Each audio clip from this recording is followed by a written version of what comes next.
When did the series start? We started the series before the first artist came in with a lip dub that we did for raising awareness around the school of why arts matter. And so that was in 2011. And I think the first artist came in the October just after that. So that was probably still 2011, and then we ran it for that year. How long did the series go on for? 10 years. It was about 2 or 3 artists per year. What was the purpose of the series? The series was to raise awareness about arts, and originally I had seen an artist talk in our theater.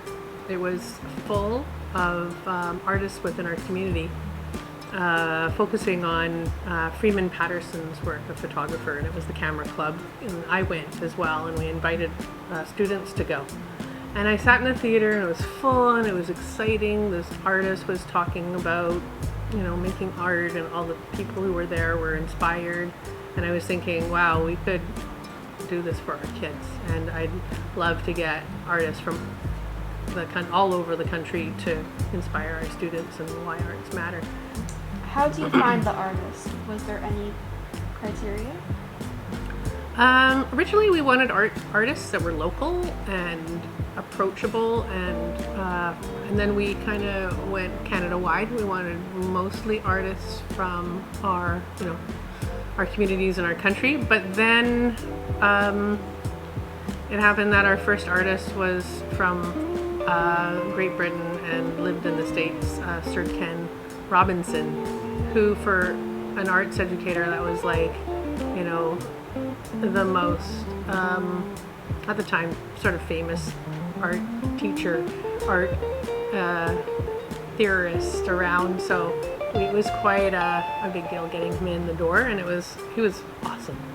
So yeah, he has a TED Talks. And then we just put out a call to all the major teachers and asked them to give us a list of what artists they wanted to see in the building. So we all had these, and then we tried to reach them and figure out how to connect with those artists. What feedback did you receive from students about the program's impact?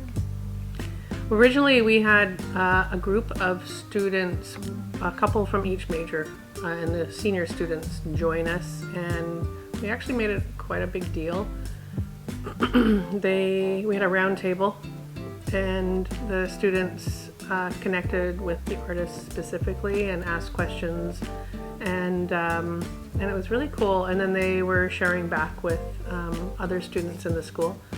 We also had the artists do a rehearsal, so each major that was connected with the artist would create something to open for the artist. So for Alex Cuba, who came, and I still hear Alex Cuba playing, and I think about when he was at the school, and he gave a score to the music department, who then with the orchestra then learned the piece and played behind and with Alex Cuba, and it was really cool.